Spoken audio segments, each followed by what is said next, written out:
Hey, everybody, and welcome to another XP Network Friday night live stream. Before we get started, I'm here with Brad from Level 99 Games. Be sure to scan the QR code below or click in the link in the chat, and you can get your 100 Level 99 XP to use in that store that is coming soon to be active. We're going to be working with them to turn that thing on and get you your points. So when you play in all those events on Thursdays and you go do organized play, you can use those XP to get really cool Level 99 game swag. If you haven't joined this before, this is XP Network. This is where you go to get achievements, earn XP for playing games and participating and painting things and doing demos and whatever else is gaming related at home, at your local game store, at your conventions, online. Doesn't matter. We're all about building community and gaming. And we'll just get into it. We have a Q&A as well, so be sure to put your questions in the chat for Brad from Level 99. But before we go any further, Brad, who are you and what do you do? Yeah, so I'm Brad. I've been running Level 99 Games for about 15 years now. We started like late in 2011, and we have been building games, tabletop games for a video game generation. Was the sort of the vibe that we go for. And we have a lot of games that are either based on or licensed from video games, and just a lot of the best ideas of modern gaming, bringing those back to tabletop.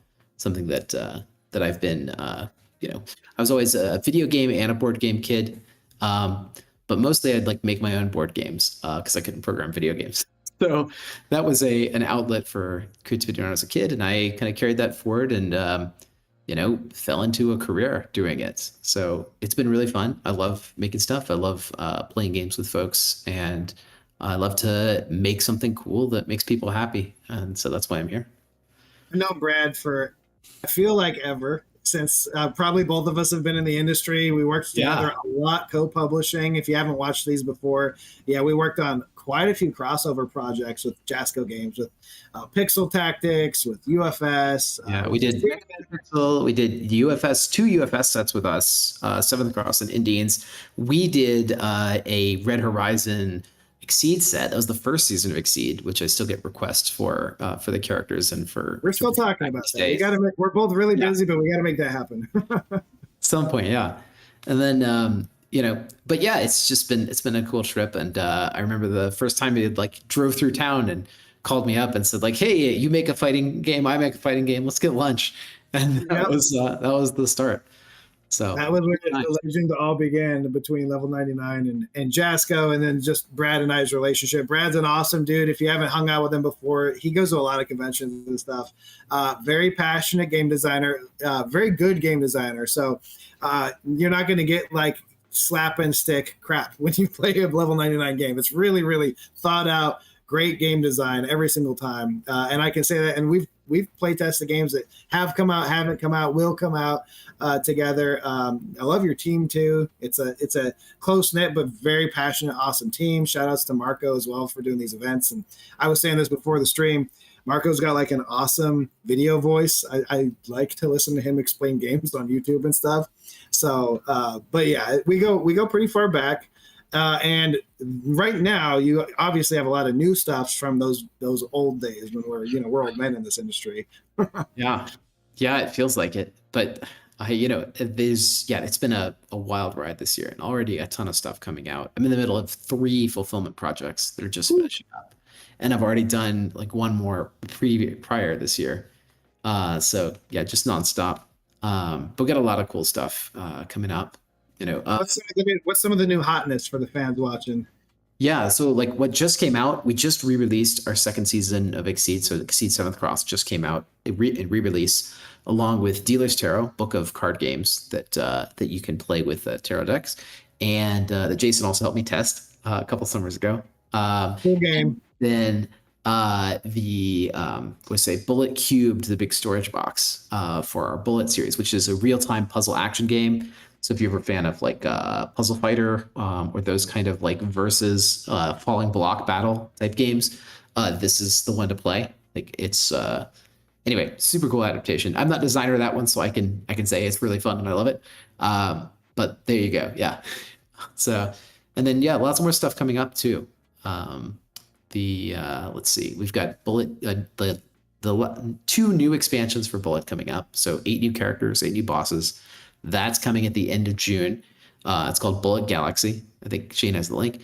And one of the things we publish that's our probably claim to fame that most people recognize is Dead by Daylight, the board game, based on the hit video game Dead by Daylight, which Jason actually helped me to get. If you want to tell that story, I actually don't even remember that. You know what? We talked to so many licensors. Yeah, I mean, yeah, you I'll tell the story during this call then. Yeah, because it was a fun story. And it's one of the stories that really shows you like what the board game industry is really all about, and why we all love to work here so much. But but yeah, I do Dead by Daylight, the board game, and we're doing a big storage box complete reprint of that in the like around August. So that's called the Dead by Daylight 10th anniversary edition. So check that out.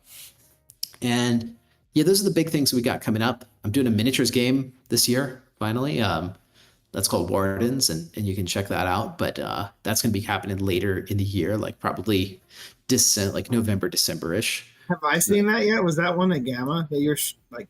I don't think you've ever played this one. Because I was going to say I don't remember any minis. That's yeah.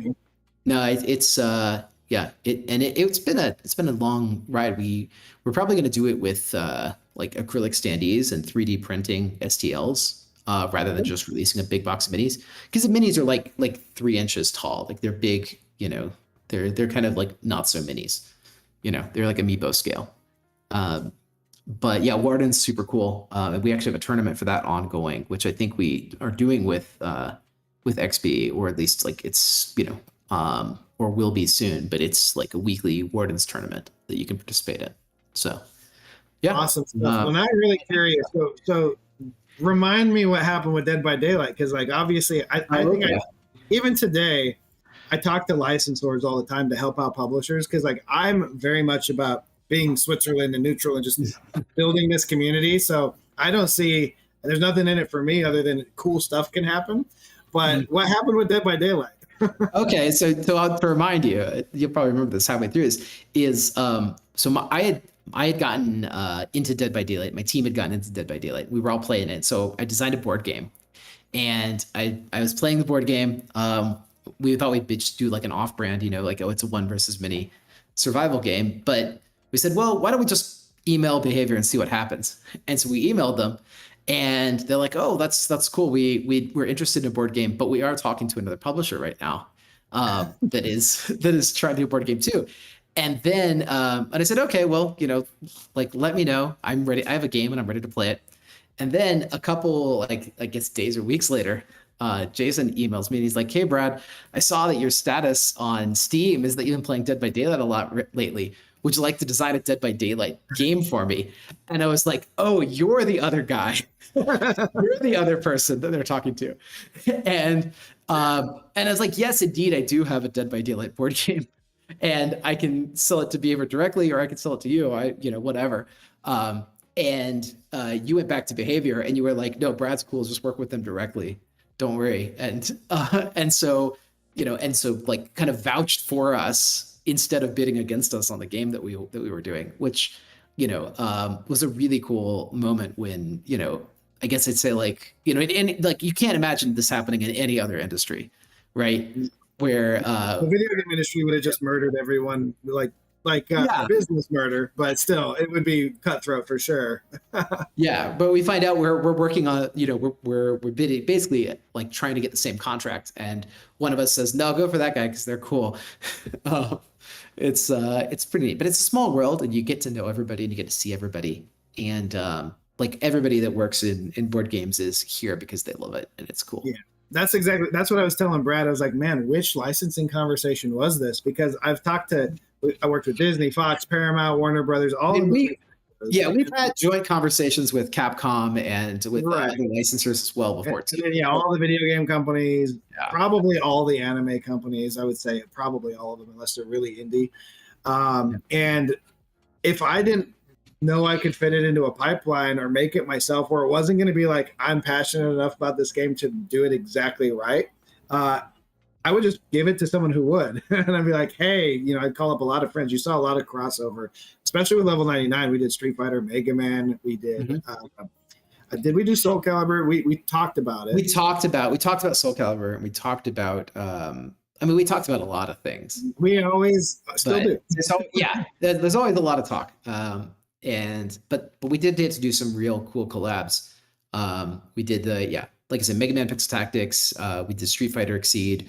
We did like UFS. We did Red Horizon Exceed. We did and then Universe's World of Indians and Universe's Seventh Cross. Yep. So it was really cool. Like we got really good crossovers, and Brad's not lying. It really is like Level 99 is like video game company meets board game world. It really does cross over very heavily into both types of gaming, which is great for probably every gamer. There's not that many gamers that only play one or the other. Most people play at least some video game and at least some board game if you're gaming. So I think it's a great space to be in, and it's a lot of fun to design in the video game space because we all grew up playing them, right? So yeah, there's a lot of neat stuff that you get to do, and I don't know, it's pretty fun. I mean, what I like to do is try to develop like some kind of engine or system that's going to allow you to make like a whole series of games, and this is like what we did with Exceed and BattleCon, and Bullet as well to some extent. Is you have a core engine rule set that's really straightforward, and then you get the opportunity to remix it again and again in different iterations. Well, your tarot card system is like a bajillion ways to play. yeah. I mean, like that playing cards are kind of the original game system, right? So it's something that's near to my heart. I used to play poker night with my uncles at the beach every year. We did our beach vacations, and I developed a real love for just sitting in a circle and playing card games all night long. And that was sort of the inspiration behind doing the tarot decks. And like, it was sort of, it's this really cool artifact of gaming. And it's like, nobody plays games anymore. Like, it's like, imagine if we had, if chess, like there used to be this game chess that everybody played. And now all we have is decorative chess sets that are very pretty, but nobody plays the game anymore. Like, no, you gotta put some games on those cards. You gotta put some games on the board so that people can experience it. I'm so glad you've done that because I've thought this for decades. And usually when I walk into a Barnes and Noble, there's a whole tarot card section, and they're beautiful, right? Like, yeah, you want them, but you're like, what am I going to do with these? Yeah, like if I'm not going to read fortunes, well, how am I actually going to play with these? And so I wanted to give people a way to get those to the table, even if you don't engage in fortune telling. So I love it, and I'm definitely not a psychic, so it doesn't really help for me to have a tarot deck any other way. So yeah, and yet you probably come across one that was too pretty to pass up. Every now and then, I bought the Lord of the Rings one not that long ago. Mm-hmm. Yeah, they get me sometimes. I mean, cool art is cool art, right? So exactly. Like so much cool art goes into these. So we have a couple of questions on Twitch, and then we'll keep going. So I'm just going to kind of give these in every now and then. So, question from Twitch: out of all the games you have published, which is your favorite? That's a good question. Oh, God, it's a hard question because you can't throw your other games under the bus either. I mean, your game is like it's like your favorite kid. Yeah. The game that I enjoy the most though is it changes, and it's whatever I'm working on like next. Not what I'm working on right now, but what I'm working on next is what I'm most excited about. Awesome. So I'm always trying to get through what I'm doing so that I can get onto the next big thing. Oh, that's cool. But yeah, so I have a lot of really cool game designs, and I usually have like 6 or 7 things that I'm like actively developing at any time, or designing, I should say, at any time. Some of those make it, some of them don't, but if you ever meet me at Gen Con, like just hanging out after hours in the hotel lobby or whatever, we'll play some card games and you get to see some of the new stuff that I'm working on. Brad is not lying. Yeah. Brad has always had like a vault of games, like not just some game ideas. Like he has like so many games always like cooking up in his head. It's one of the things I love about it is like Brad really cares about game mechanics, and that's why the games end up being so good. You don't always get that, and you do have a team and other designers too, but you do have even if you have other mechanics coming in, you'll have that background to even make those games better. Well, it's definitely a team effort, and this is where I will shout out to Josh and to Marco as my 2 other like core design team. Josh is the designer of Bullet, and me and Josh, we played like 44 versions of Bullet before we settled on the one that we were going to publish. So it was a multi-year project to design that game. And it's, anyway, it takes a lot. It takes a lot, and Marco is our developer. And so what his job is to actually test the games and make sure that the numbers work out and that the terms work out correctly, and that you can't, a word is not used one way someplace and a different way someplace else, or that, characters don't have ridiculous power curves that break the game. Like you want everybody to have a good play experience every time they open the box, and that's what a developer is doing. And then on Josh's side, his main job is the production lead, and so building an actual product that you can open up and play and have all the components that you need, and that all the I's and the T's are dotted and crossed, and et cetera, et cetera. So it takes a lot of people working together to get one of these products into the market. Design is the fun part, but it's a small slice of everything that you have to do to bring a board game to life. It is, and a lot of people don't know how many versions of bad games the game designers make, and we know they're bad. Like you and I, when we make a game, we're like, this iteration is probably going to suck. I say, like, there's a difference between there's a game that's bad and there's a game that's not good yet. And right. That's the question. When you play a prototype, we know that it's not gonna live. The question is this a game that's bad, or is this a game that is not good yet? Is the perfect version of this game actually really good? And that, I think, is the good skill of design, and the key skill of playtesting is to be able to see what a game could be, and not necessarily what it is. Developers have to see what it is, and designers have to see what it could be. And that's exactly the dividing line. It's a great way to look at it. And I've got to say, I've been kind of chuckling in the background here. This chat is hilarious tonight. First of all, they said he dodged the question, all caps, because you said your favorite game is the one that you're going to work on next. I guess they really want a specific, like, this is Brad's favorite game that Level 99 makes. Well, let's see. Okay. If you really want like specific game that and this is an answer for today and not an answer for for forever. But my favorite game that I have made so far, probably Millennium Blades, I think is the most it's the most thematic game that we've ever done. It's the biggest, silliest game. It draws you in. It is an event. Like, it takes you all day to play. And you have to really get in the mood for it and play it. So it's wacky, it's fun, but it is a whole experience. I think it would make a great video game.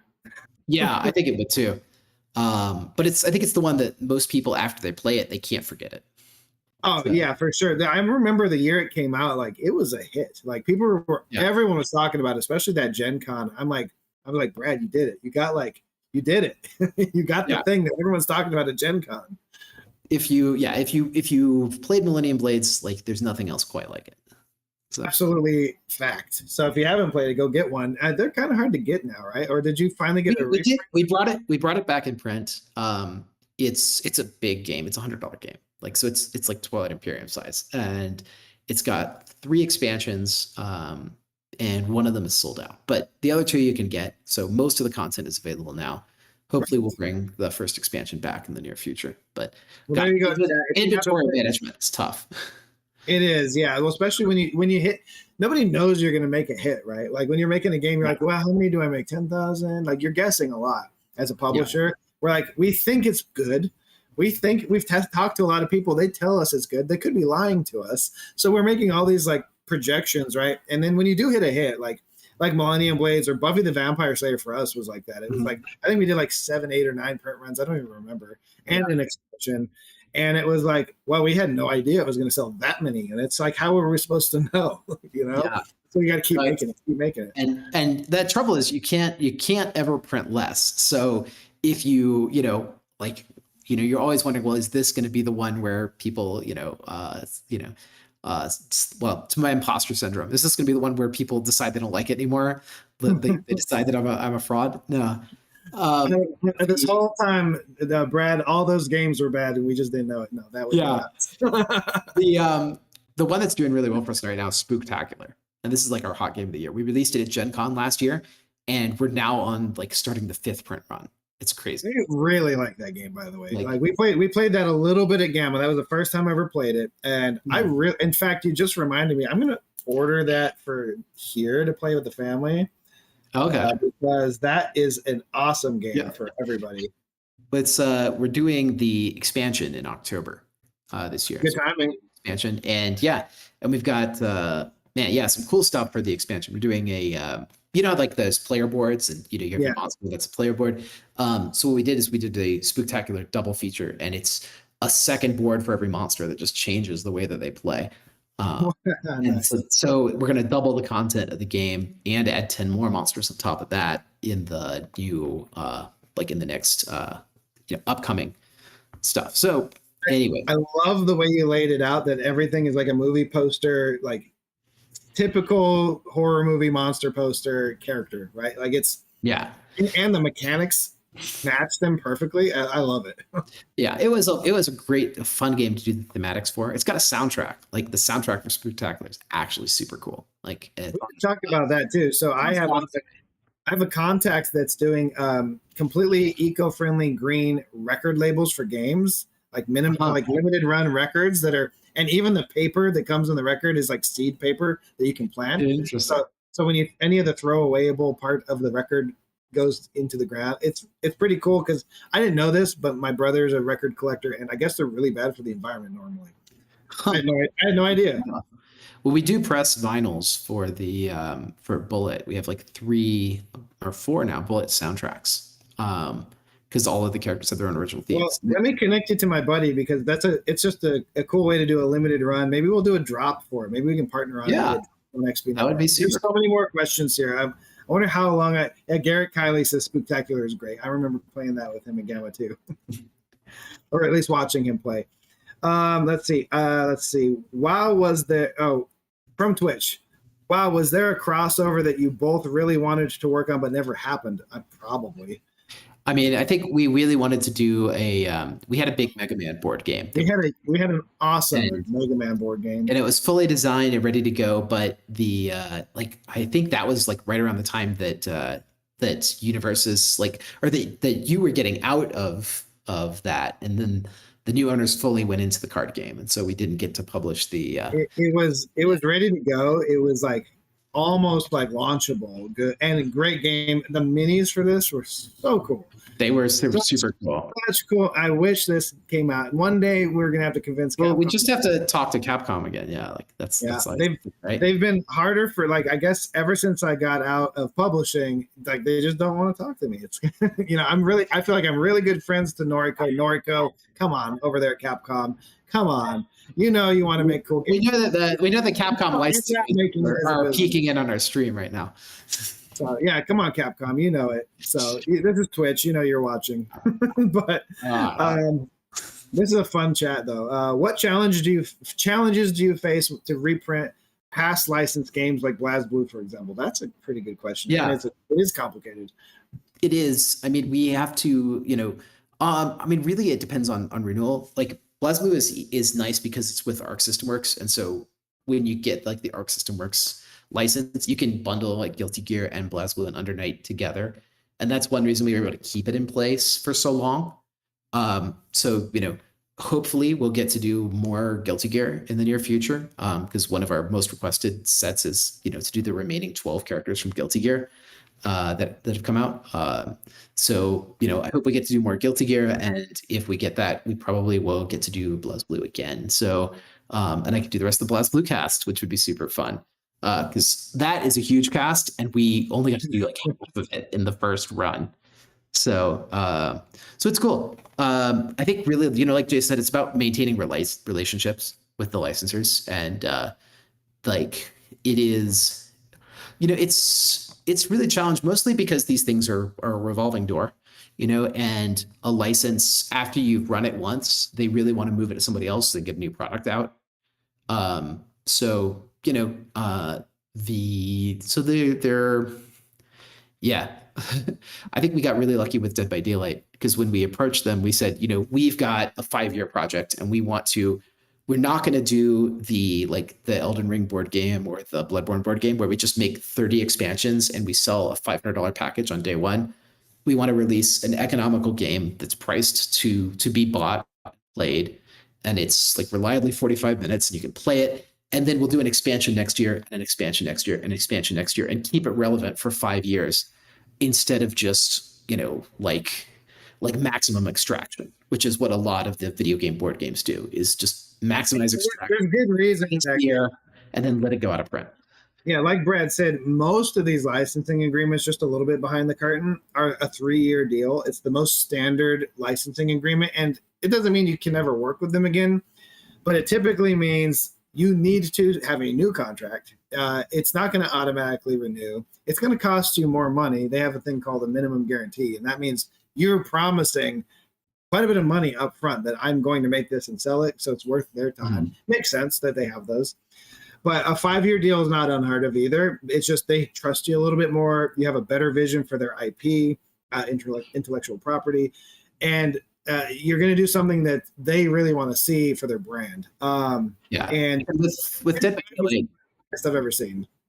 Yeah, well, with Dead by Daylight, the idea was we don't want to just make a piece of merchandise. Like, we want to make something that is an entry point for the series, like part of Dead by Daylight's ecosystem, and we want to keep it in print for as long as the game stays relevant, as the video game stays relevant. We want to keep the board game relevant too. And so it's a long-term partnership that we built with them. And I'm really excited about that, because that's the kind of thing I really want to do. I don't want to just make like merch. I mean, I've made some merch before, and like merch is fun. I like collecting things. But I also have a vision for, bringing a game's mechanics and an environment to life on the table.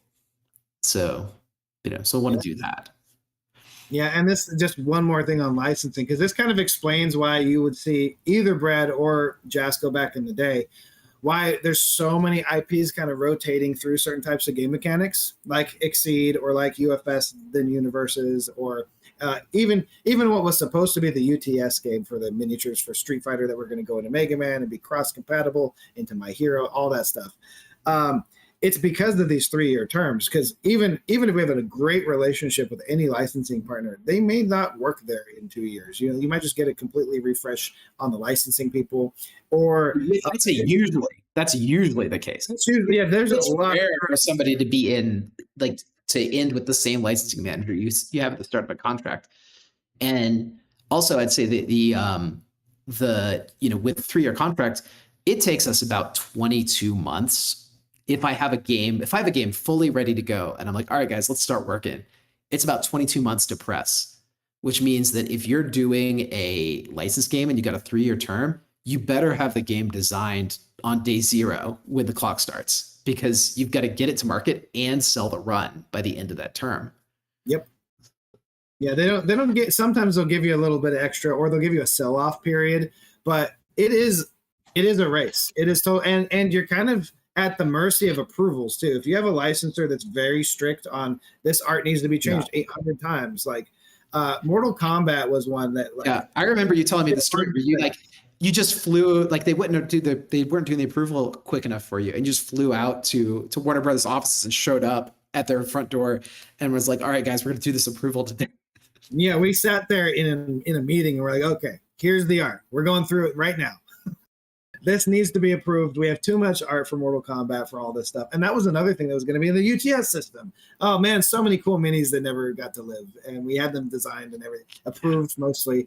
Yeah, what a cool system. Shout outs to Angry Joe and the Angry Joe Show for all that. I wish that was still going. That was a really cool, those minis themselves were so cool. But Mortal Kombat I made probably my biggest mistake as an early publisher in licensing ever. Because the year I got Mortal Kombat was the same year I got Dragon Ball Z. And I announced them at Gen Con going, sweet, we have these IPs. We can legally talk about it. Let's do it. First mistake. We announced it like right after we signed ink to paper, which means the game wasn't coming out for. Yeah, you had 2 more years to go. Minimum. So we just killed our hype on accident. Second thing, we didn't know that even though we had the agreement with Dragon Ball, Bandai was going to come in, make a TCG, block all of the other licensees, and basically stop that game from ever living, which, by the way, I think it finally is coming out on Kickstarter this year, maybe. I've heard that old game from it's 10 years ago probably when I did this. And in Mortal Kombat, I didn't know it was going to take 7 years to get through approvals, and they apologized for their delays, like Brad said, to get it through the line. I didn't know it was going to take that long. So huge mistake. And this is why from that point forward, it was like probably 2015. From that point forward, I never announced a game if it wasn't ready to go ship for distribution. Yeah. Like when the game is on a boat or when the presses are turning, it's a good time to talk about your game. Because when the presses are turning, you got about 3 months before it lands in the States and can actually go to stores. So yeah, for you publishers out there that are looking to get into licensing, or people that want to become a publisher and need a license, it's expensive. It is not in your hands for sure. It's their property. It is time consuming, and there's a lot of things you can do wrong. And they expect lots of money back, or they will never work with you again. But you do get to work with cool brands that you love. That's the only reason we do it. Is because I made a Street Fighter game. I made a Mega Man game. I made a Guilty Gear game. I made a Dead by Daylight game. I made a BlazBlue game. These are really cool things that not a lot of people get to say. But I did. I was there. So it's to me that's part of the dream, right? Is getting to work on some of the brands that we love. Nothing that's awesome isn't hard. I think that's the part. Yeah, that's a good way to look at it. Good adage for life. Like people like castles, right? They're not easy to build. If you want a castle, it's hard, it's expensive. If you want a really cool game that isn't your property, it's not going to be easy. If you want to start a game company in general, it's not as easy as I think everyone probably thinks it is. It's work. There's a lot to it. My chat just closed on me, but I think we have a few more. But before we go into that, I know we've been spending a lot of time on Q&A. The chat does very much enjoy this because they're like, this is very informative. Most people won't talk this much behind the curtain. It's been just fun to do it. There we go. More in. And yeah, shout outs to Garrett. I see you're watching for playing Spooktacular. Couple of things I just want to remind people. On XP Network, if you're a Level 99 Games fan, you do have the Level 99 avatars you can choose for your profile, so be sure to do that. We're going to be doing some cool questing stuff at Origins this year. We haven't quite panned out what this is going to be, but I do want to have a really cool Level 99 Games achievement somewhere at Origins if you're there. This is going to be the first time we've ever done questing the way we're doing it now, where it's like really gamified. You get achievements that can affect gameplay in person, which is really, really cool. And they can level up, and you can do them where they level up and you have to go from quest A to B to C, or it's more like Pokemon and you got to collect them all and they go in any order. And you can level up your character. So, and then there's multiple dimensions. This is going to be a lot of fun, and I can't wait to see what we come up with to put this up for Brad. We are also going to do a crowdfunding quest, I believe, is in the works. So if you can follow the crowdfunding campaign, I believe there's a new one coming up if you want to talk about that. You'll get an achievement there too, and some XP, and maybe some cool swag we have on site at Origins. And then I'm going to jump back into lots of chat stuff. But yeah, what's coming up on the crowdfunding docket? Yeah, Bullet Galaxy is the big thing. We just delivered, so I'll give you, let's say Bullet again, it's our puzzle fighter board game, right? Tokens come onto your board, they drop down, you arrange them in patterns, delete them, throw them over to your opponent. They have to deal with it. The first person that gets overflows too many tokens explodes and loses. There's about at the end of all this, there's going to be 40 different heroines that are playable. Everyone's got unique mechanics and a unique way to play the game. And there are also 40 bosses. So you can play cooperatively together against bosses, or you can play solo against bosses, or you can play, full competitive and just try and knock out everybody else at the table. So Bullet, super great game. It's had a great run. We did a big storage box for it. That was Bullet Cubed that we just finished delivering. We got rave reviews on the Cube. Everybody loves it. Obviously, this is something that we print to order. It's not something that's going to be available in stores. But we decided we were going to do one more project, introduce 8 more characters, 8 more bosses, and give everybody one more chance to get their hands on the big collector's cube. So this is going to be the chance to do that. I'm not saying it's the last Bullet project that we'll ever do, but it's probably the last Bullet project that we'll ever do. Like it wraps everything up really completely, and there's no more room left in the storage box. So what we do, we're gonna have to find some other way to do. But if you are a completionist and you want to get Bullet, then type in Bullet Galaxy and go to GameFound and follow it. We have a follower gift, and it's a complete new character expansion that you get for following the game, and then like a bunch of cool stuff. It comes out June 30th. We're gonna be launching that soon, everybody. It's gonna be pretty much right after Origins, like a week after Origins. That's awesome. We actually are at time. Brad, you and I could probably talk for infinite time about games. So we do have requests. One of the comments from Twitch, wow, this stream has been very informative. We need more of you two in the future. Thank you, guys. I'll be back whenever you need me, Jason. Just let me know. Awesome. It's always fun. You know what? We'll let people have their weekend to go play some games. And if you don't have Level 99 games in your local game store, Level 99 does ship through distribution and direct to any of your game stores. So be sure to ask for it, because it definitely helps the publishers. It allows people like Brad to keep making awesome games and getting them out there. It's not all just about crowdfunding. We want to see the games on the tables. We want to see the games in stores. And you going to your local game store and requesting it is the number one way to get a game stocked and to get a community going. So please do so. Otherwise, Brad, I'm going to give you the final words tonight. And then we'll okay. Well, last question for you, Jason, is work taking over your life, or are you playing any games these days? What are you playing? So the number one game I'm playing right now is the Quest system on the back end of XP Network. That's okay. So work taking over your life. All right. Work has become, but I'm having a lot of fun. I was not expecting it to be this fun to make these games, because we're both game designers at heart and in real life and as a career. Being able to make like all the game mechanics in this digital system is I'm not a coder, right? So I've never really gotten to play in this space. You say you're not a video game developer or a coder, but you have made games. I have the experience. And they're pretty good. Like, I like your games. Despite how much you downplay it, you've got some really good digital games. I've never done a digital game, and this has been a lot of fun to make these quests, because they really are like, I feel like in-person video games. So I spent I think 15 hours straight on the first beta when the developers allowed me to touch the software and the testing environment. And I put for every hour I played with it, I had a feedback for some sort of like feature we needed to work on, or a bug or whatever, or like, hey, this should work this way. And they fixed 8 of those yesterday. And so I'm really excited tonight to keep building these quests out. So it's not really a board game, but I am going to order Spooktacular. We're going to play that. I have been playing some Flip 7, which is very, very light compared to what we normally do. It's cool. I enjoy Flip 7. Tacta is really good too. If you like the vibe of Flip 7, I say look into Tacta. That's a great one.